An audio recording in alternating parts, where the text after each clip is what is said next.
Boa noite, caros alunos e ouvintes. No ar, mais um programa A República com L'Oriel Rocha. O tema do nosso programa de hoje vai ser sobre liberalismo e maçonaria no Brasil no século XIX. Para tanto, nós vamos fazer a leitura de um artigo de Davi Gueiros Vieira, O Liberalismo, a Maçonaria e o Protestantismo no Brasil no século XIX.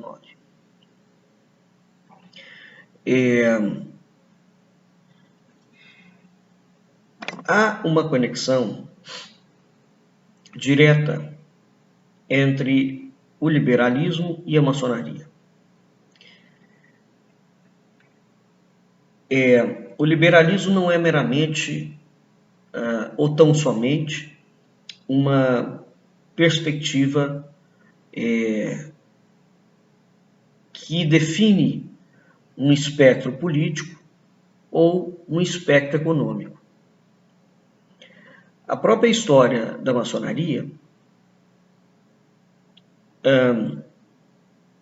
está ligada à palavra liberal. A palavra liberal, antes dela aparecer num contexto político, como veio a ser desenhada a partir do século XIX, ela surge num contexto maçônico, atrelada às chamadas duas colunas da maçonaria.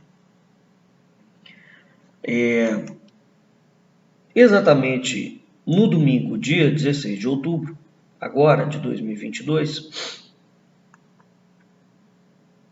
eu fiz uma live no canal do Márcio Pichel, no canal do Além da Nuvem, uma live transmitida simultaneamente também pelo canal do IMUB, do YouTube, onde eu abordei, entre outros aspectos, exatamente o surgimento da palavra liberal dentro do contexto da maçonaria.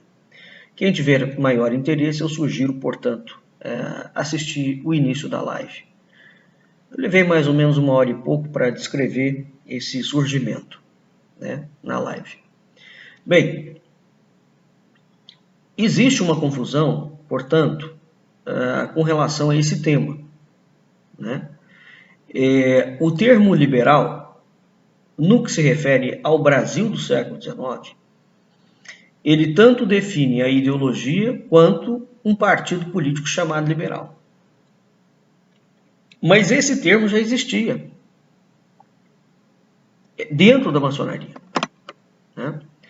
Então esse partido liberal, na verdade, ele encampava tanto políticos ligados à ideologia liberal, quanto políticos antiliberais. Da mesma maneira, o chamado Partido Conservador encampava políticos conservadores, bem como outros políticos de ideias marcadamente liberais. Ou seja, o processo da independência, digamos, o surgimento dos partidos políticos, embora no século XIX não se possa dizer que o Brasil tem partido político, mas assim, os dois ramos de atuação dentro do âmbito político, quando nós vamos verificar de fato qual era a linha que eles militavam, que eles seguiam, nós vamos ver que essa linha tem contornos bastante pastosos, para não dizer inexistente. Então, embora eles utilizassem determinadas palavras para pertencer àquela ala política, a ação concreta que eles realizavam não tinha nenhuma conexão com a palavra. Essa é a história do Brasil, tá? O Brasil é um país de uma flexibilidade política, de uma falta de compromisso com agendas definidas. Isso significa dizer que, dentro da política nacional, o político, independentemente do partido, ele está disposto a fazer qualquer coisa. Ele faz qualquer coisa, na verdade. Então, liberalismo, como ideologia, cobre um sem número de conceitos. Então, sobre essa expressão genérica, aparecem vários grupos defensores do livre-arbítrio em todas as esferas, unidos ao redor do conceito de progresso e de emancipação do homem. Isso é uma ideia que vem da própria palavra liberal, tá? Que vinha do entendimento das artes liberais, já na escolástica, e que a maçonaria encampa, e a Revolução Francesa também. Eu expliquei isso tudo na live. O termo liberal significava uma crença difusa no valor do indivíduo e na convicção de que a base de todo o progresso era a liberdade individual. Também significava que o indivíduo deveria ter o direito de exercer a sua liberdade ao máximo, conquanto não viesse a infringir a liberdade dos outros. O liberalismo também aceitava a utilização dos poderes do Estado com o propósito de criar condições através das quais o indivíduo pudesse livremente crescer e se expressar. Isso é, em linhas genéricas, o que a gente lê sobre o liberalismo, né? Então, a ideologia liberal no Brasil, ela sofreu 3 influências, de certa forma em ordem cronológica, do seguinte modo: a influência francesa, a influência inglesa e a influência americana. Veja que esses 3 países, todos eles têm uma presença maçônica muito intensa, né? Na fase inicial do Brasil, a influência liberal foi francesa. As ideias chegaram ao Brasil vindas da França, por meio da literatura importada diretamente ou via Portugal, uma literatura revolucionária, através dos estudantes brasileiros na Europa e de refugiados políticos portugueses. Vamos entender que quando o Marquês de Pombal faz a reforma da Universidade de Coimbra, né, a chamada Reforma Pombalina, é o Marquês de Pombal que permite a introdução desses pensamentos no contexto europeu, no contexto da sociedade portuguesa, né? A segunda fase foi influenciada pelo pensamento liberal inglês. Esse período vai começar, segundo o autor, em 1808, quando a corte portuguesa se estabeleceu no Brasil e abriu os portos ao comércio internacional. Não apenas as ideias liberais, mas também as mercadorias inglesas, o sistema inglês de bipartidarismo político e parlamentarismo foram importados e aceitos como a última criação da sabedoria humana. Eu discordo um pouco desse parágrafo, porque as ideias liberais elas já existem dentro de Portugal. E no Brasil, que estava ligado a Portugal naquela altura, a Inglaterra já tinha essas ideias com a maçonaria. A França também. Então, essas ideias liberais não chegam aqui em 1808. O Brasil já estava tendo uma série de revoluções maçônicas aqui dentro, separatistas, de cunho e caráter separatista, todas elas de reivindicação liberal. Eu não concordo absolutamente com o que ele está colocando aqui, não. O indivíduo que é considerado o primeiro que é considerado o fundador do jornalismo brasileiro, foi um maçom, Hipólito José da Costa Pereiro Furtado de Mendonça. O Hipólito José da Costa foi, em parte, ele viveu entre o século XVIII e XIX. Ele foi, em parte, responsável pela divulgação do pensamento liberal inglês.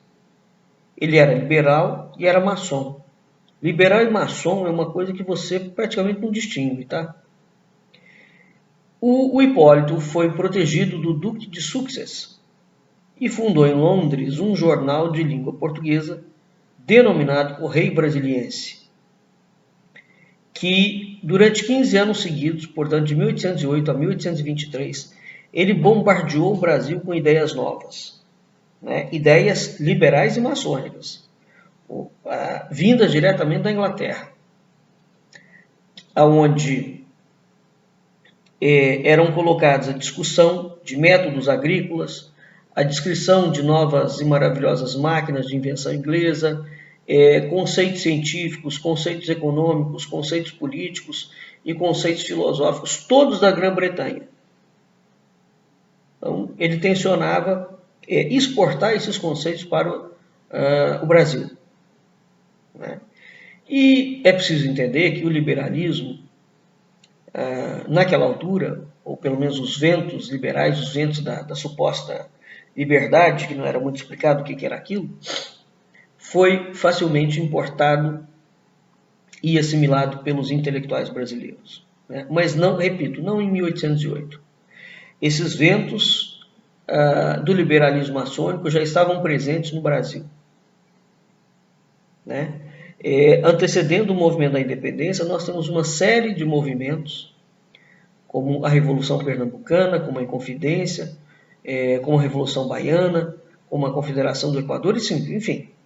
Há uma série de movimentos de cunho separatista, todos eles movidos por maçons, todos. Tá? A ideia da maçonaria naquela altura era separar o Brasil em não sei quantas republiquetas, como aconteceu, por exemplo, com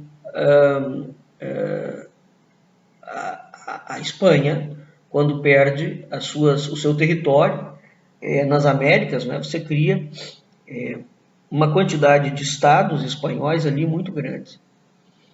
Então, além de tudo isso, o Hipólito José da Costa, ele propugna uma teoria de Quinto Império e uma teoria de Ilha Brasil e uma mudança da capital para se não o Planalto Central, pelo menos em Minas Gerais, né? Então é muito interessante nós termos, em pleno século XIX, uma proposição de mudança da capital federal, né? Para sair exatamente já de um ramo. Bem, então no ensaio de John Stuart Mill, de 1824, On Liberty, esse ensaio foi muito citado no Brasil. John Stuart Mill é um dos grandes sujeitos que vai ser, digamos, o criador de uma teoria econômica que vai fazer pé, não é? Nós temos o Adam Smith, nós temos o Jeremy Bentham, o Lord Russell e dois políticos liberais, hoje quase esquecidos, ingleses, que é o Richard Godwin e o John Bright.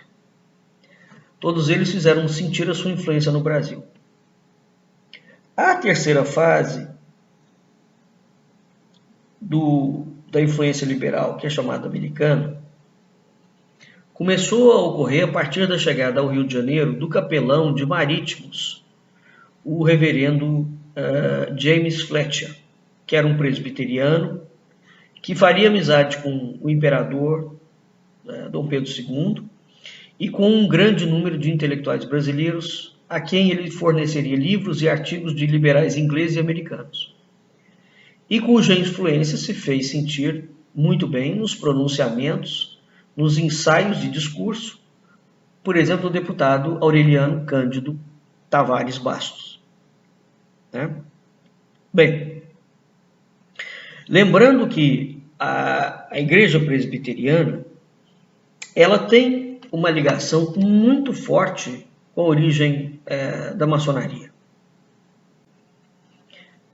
Além da Igreja Presbiteriana, nós temos a Igreja Protestante, tá certo?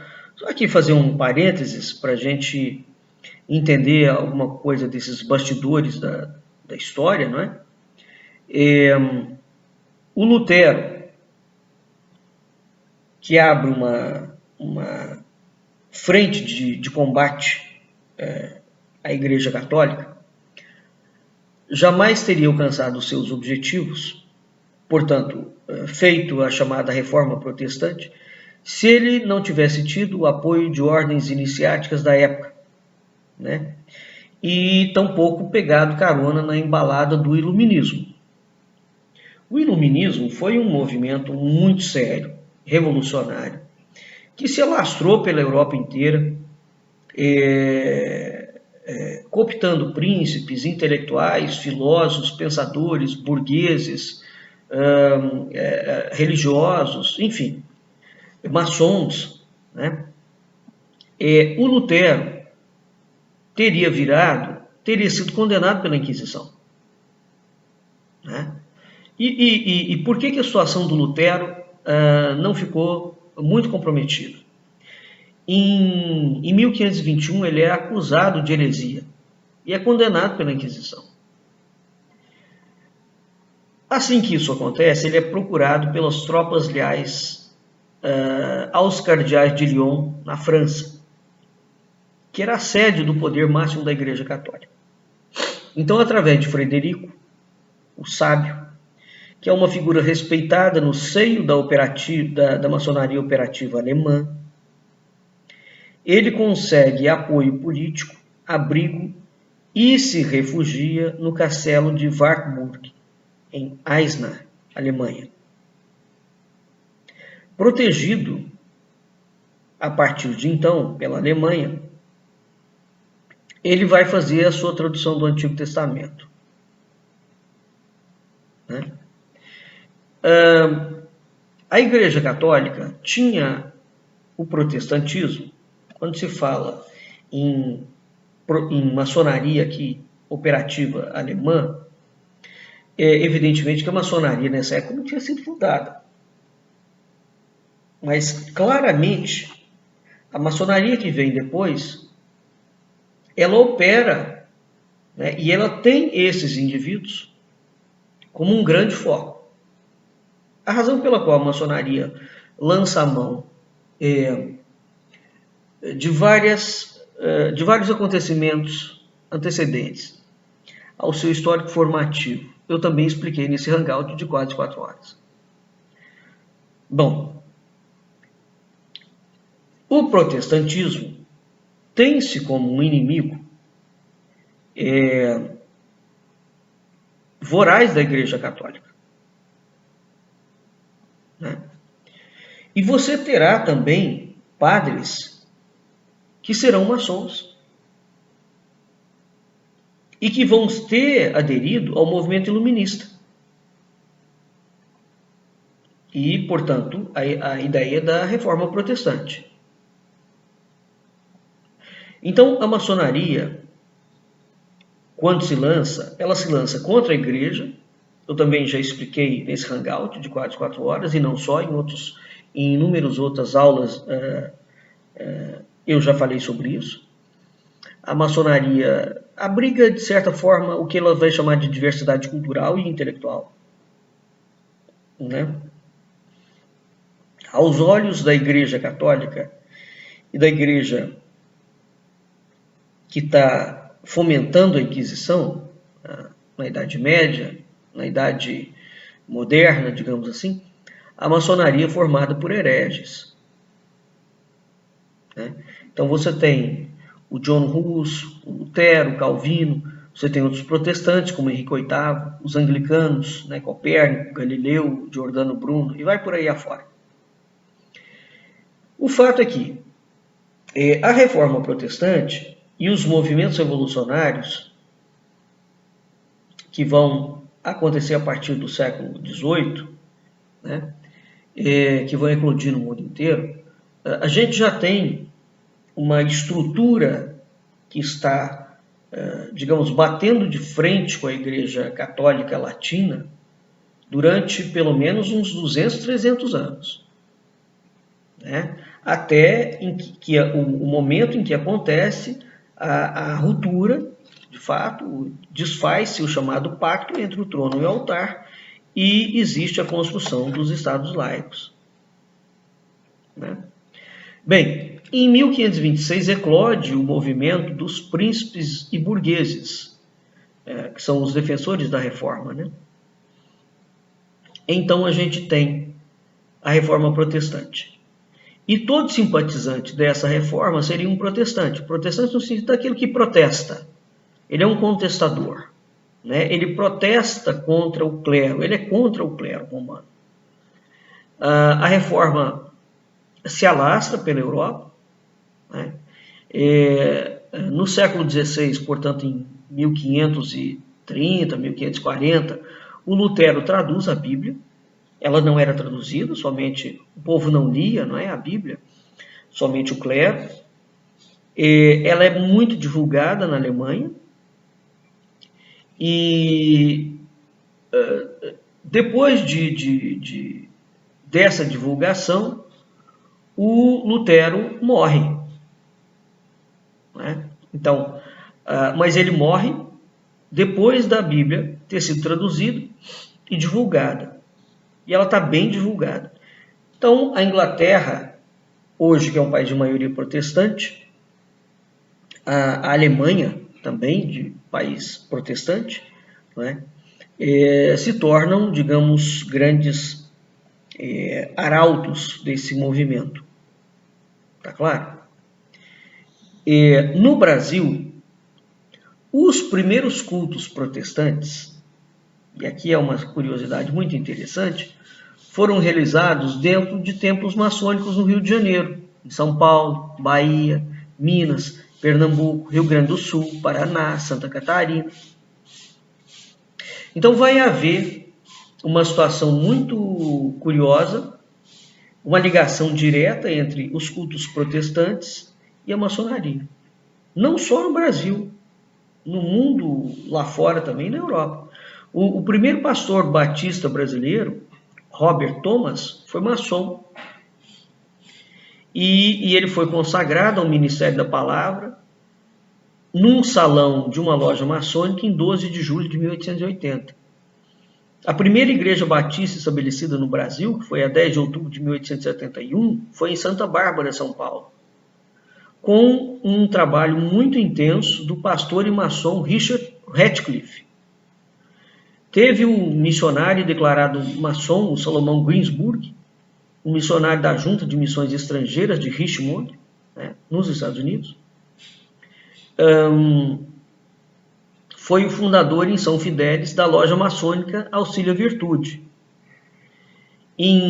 Quase perto do século XX, é fundada a Igreja de Cristo, ou Igreja Batista, né? Que foi outro templo batista no Brasil, foi a Igreja Batista de Campos, edificado sob seu pastorado, com a colaboração financeira dos maçons. Então veja, a maçonaria,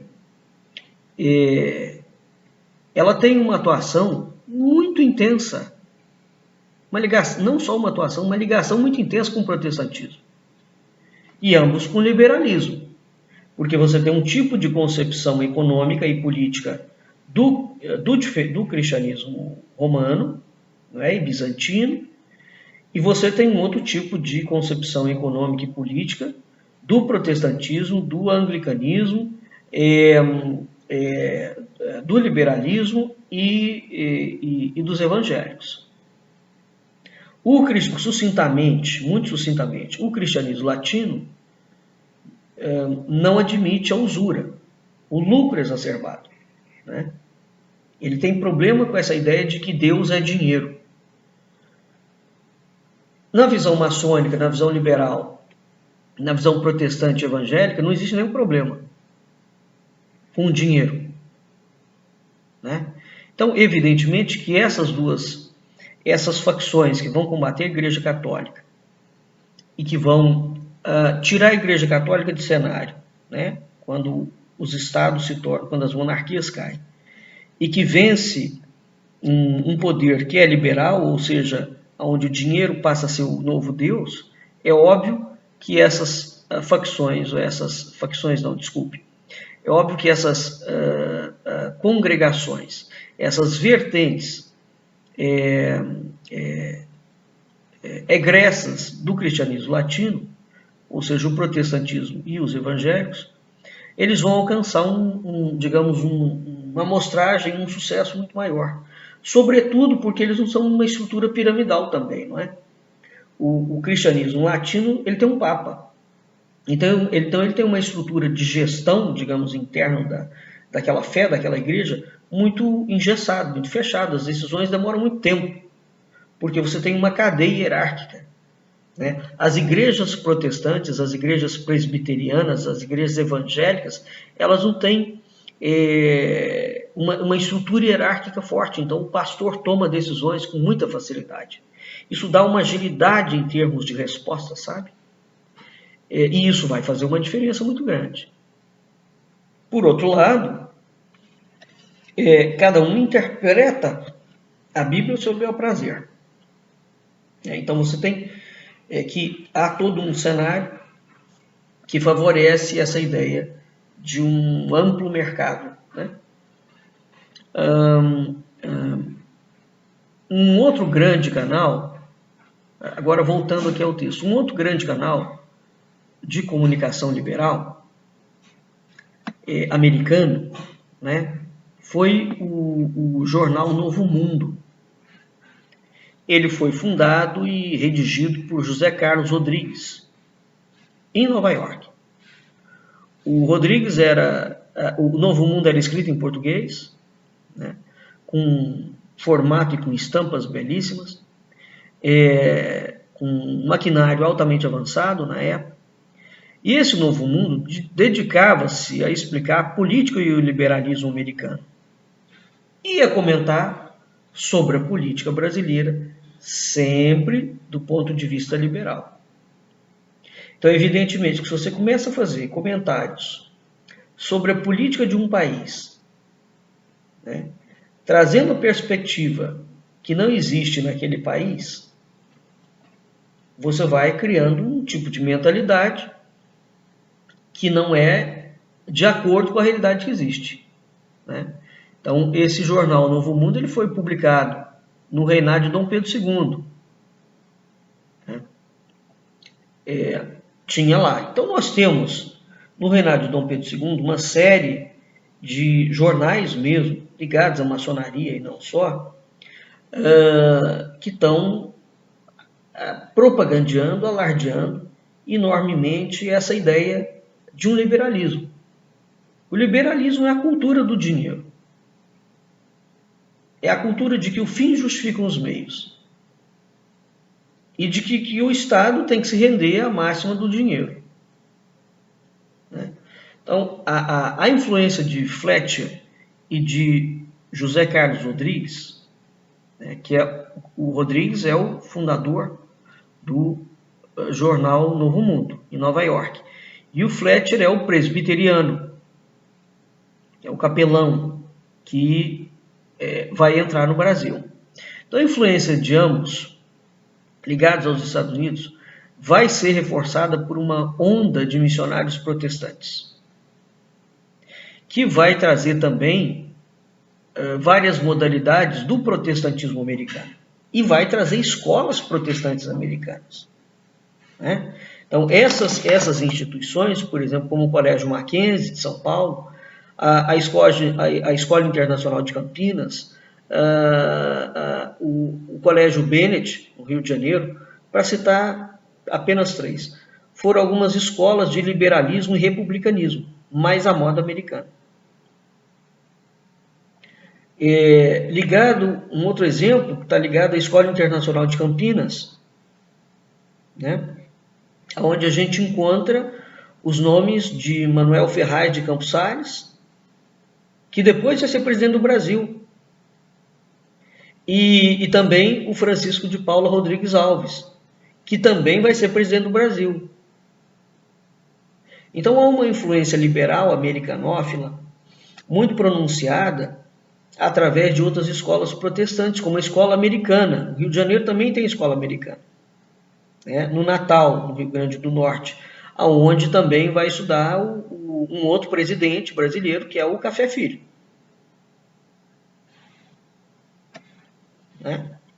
Então, o próprio Café Filho admite que naquela escola americana se encontram as raízes e as origens inspiradoras de muitas decisões que ele vai tomar na vida pública dele, na carreira de homem público dele. Ora, então, o liberalismo é disseminado via protestantismo, que os evangélicos entram depois, né? Mas o grande veículo de divulgação do liberalismo no meio da elite brasileira realmente vai ser a maçonaria. Todos os presidentes do Brasil, a partir de os 2 imperadores e todos os presidentes do Brasil até 1960, no mínimo, né? A partir desse período nós temos outros, mas também não são contínuos, foram maçons.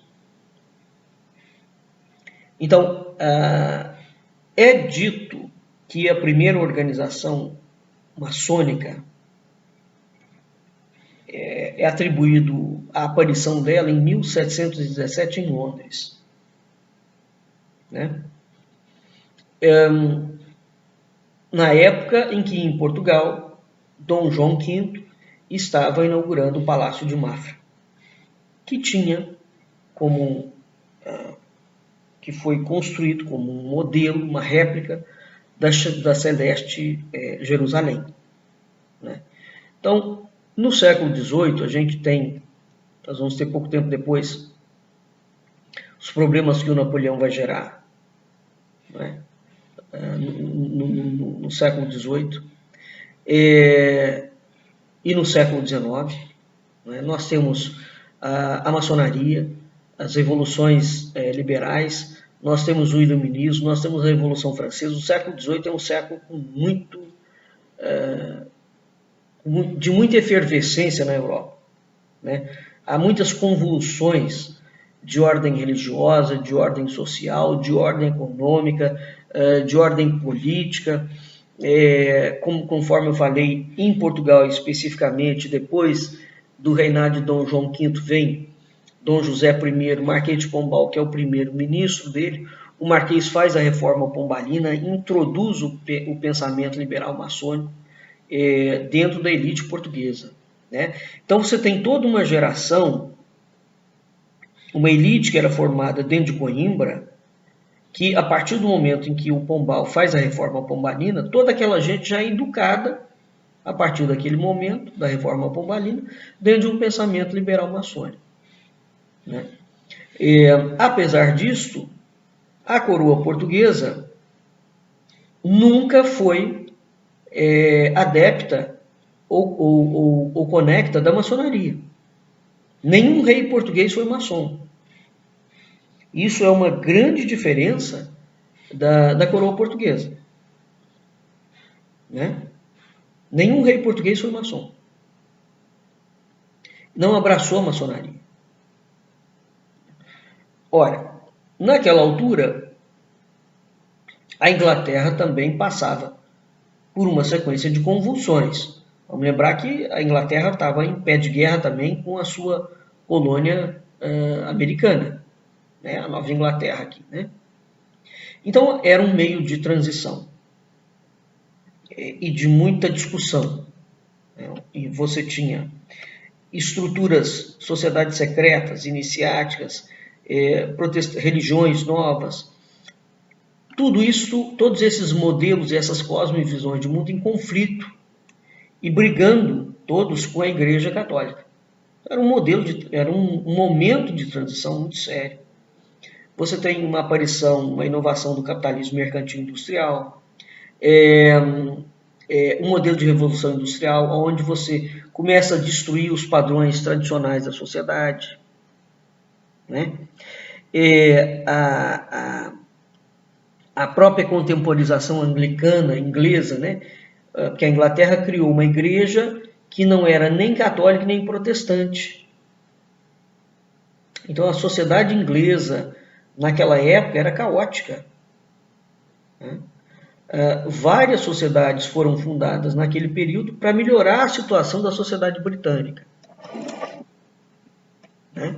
Então, veja, por exemplo, a fundação da Igreja Metodista,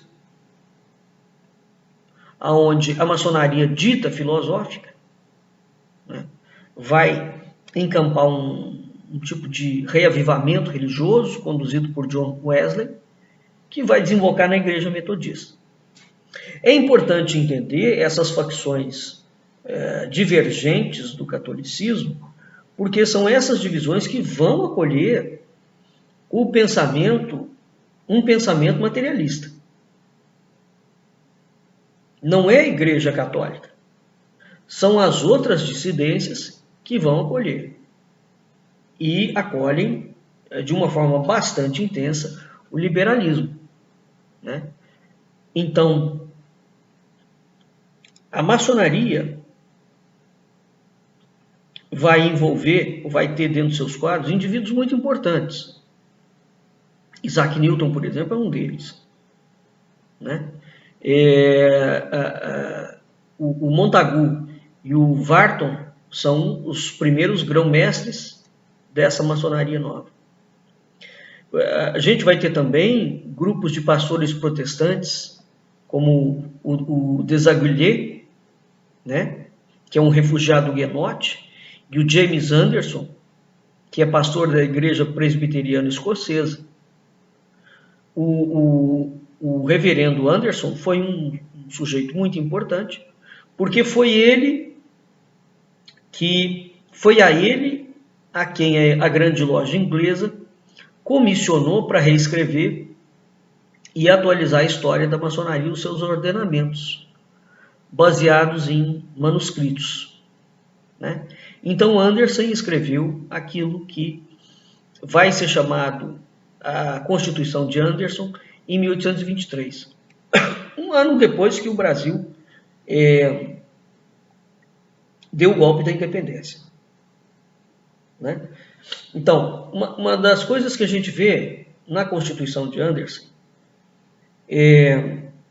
quando o Anderson faz isso, esse reverendo, né, que é da Igreja Presbiteriana Escocesa, quando o Anderson faz isso, ele vai compilar uma série de mitos e tradições, eu também falei na live sobre isso, de antiguidade, para conferir uma aura de intemporal à maçonaria.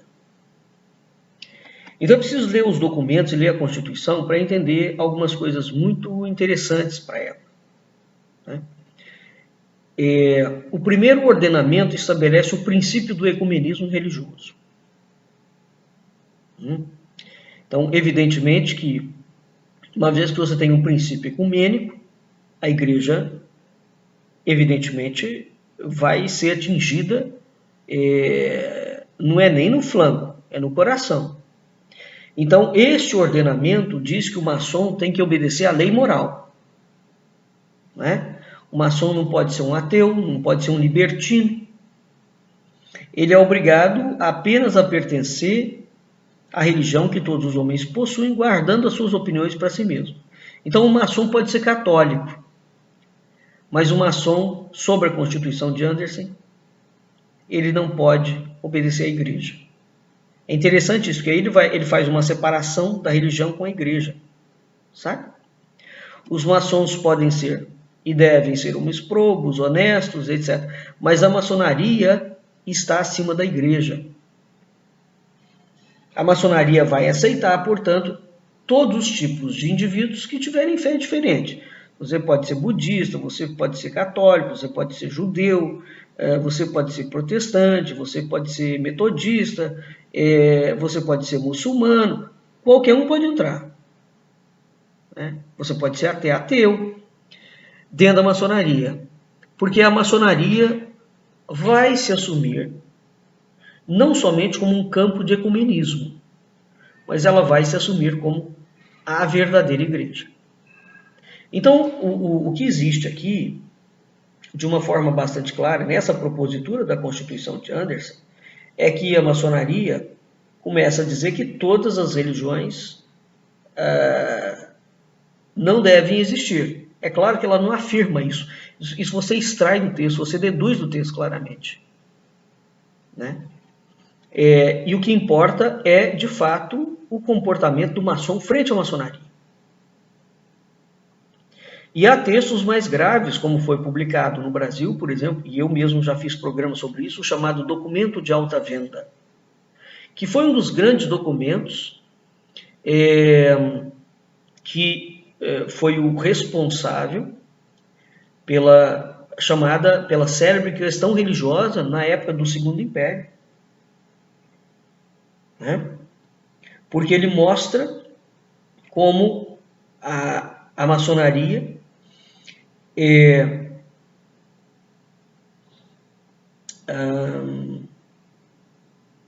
indica ou encaminha que os maçons devam fazer dentro das suas famílias, dentro do ambiente social e dentro da igreja para destruir essas estruturas. O documento de alta venda é uma coisa terrível, né?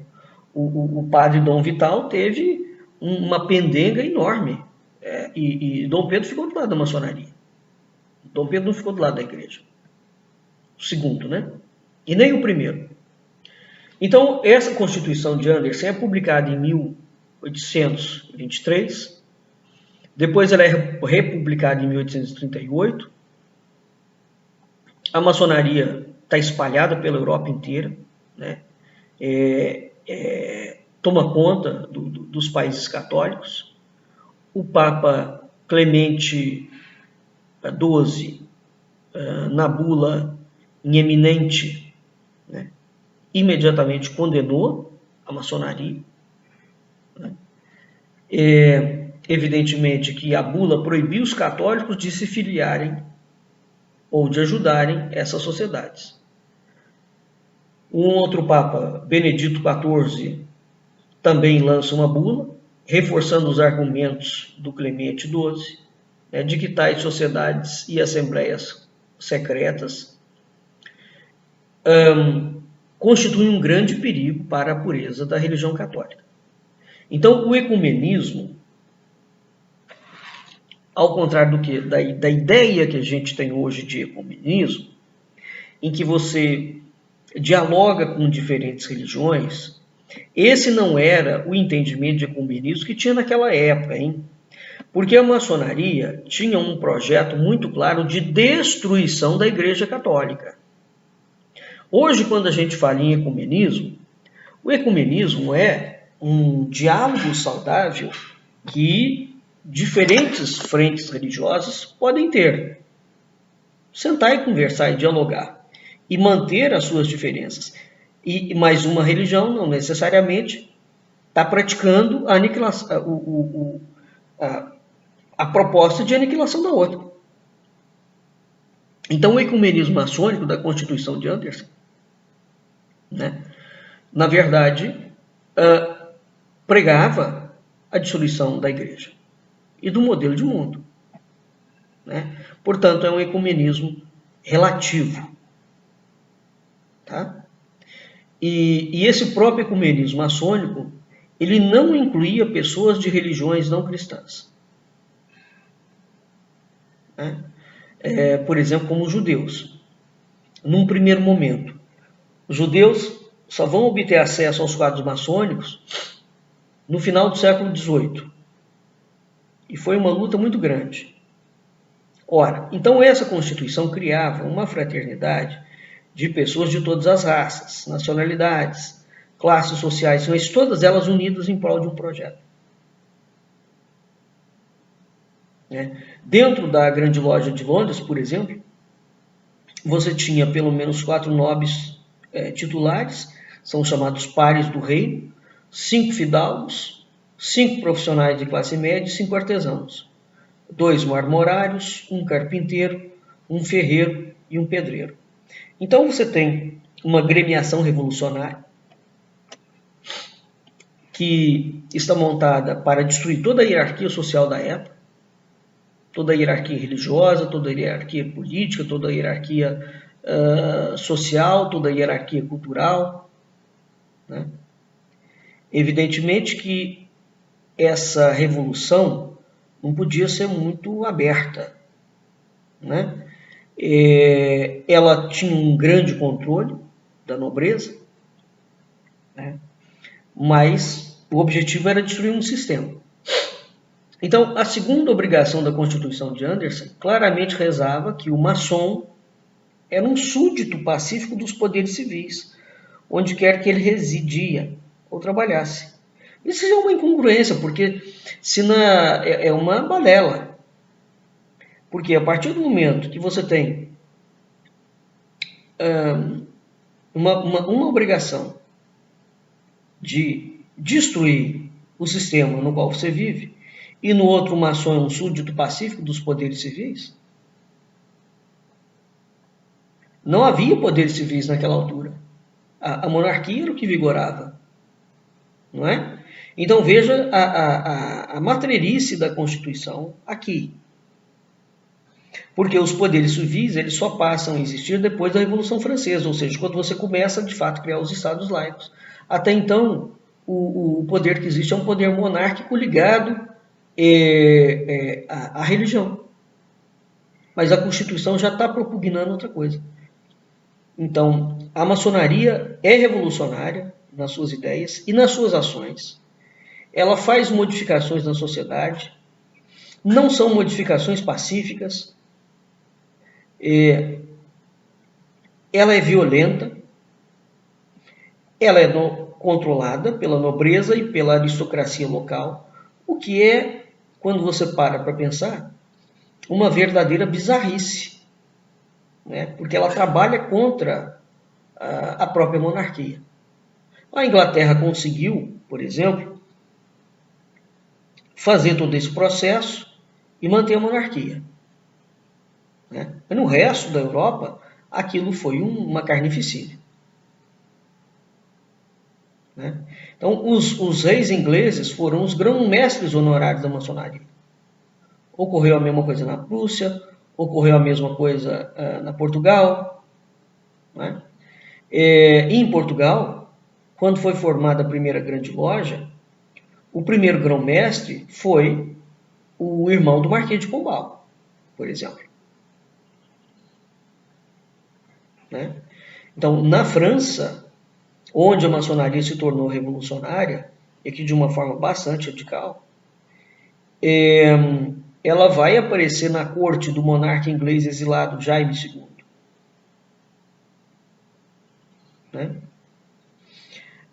Então, o que nós vamos ter é vários revolucionários, várias personalidades famosas, como Lalande, como Diderot, como D'Alembert, Laplace, Voltaire, né?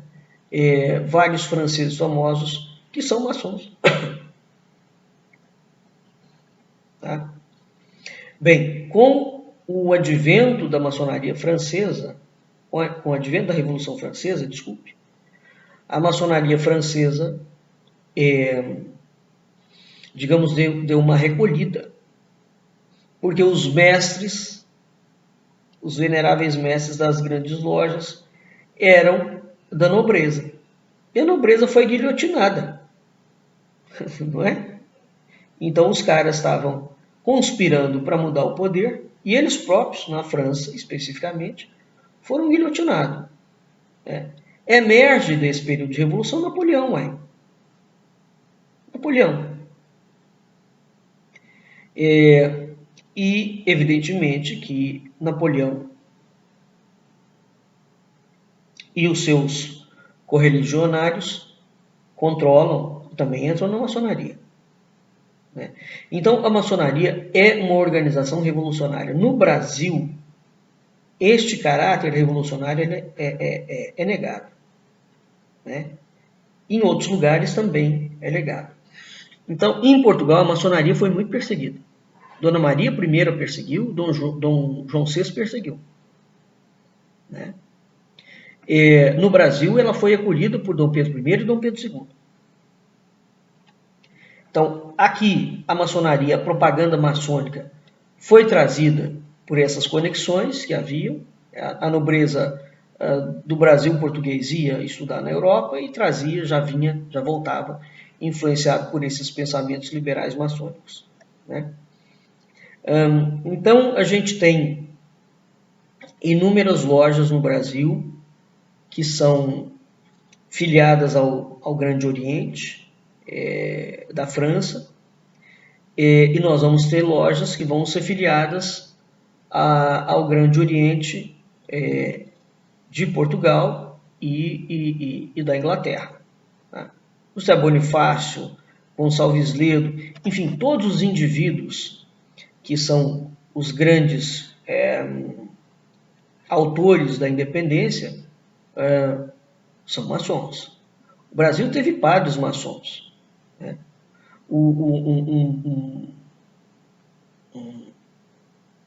Um bispo, segundo a literatura maçônica,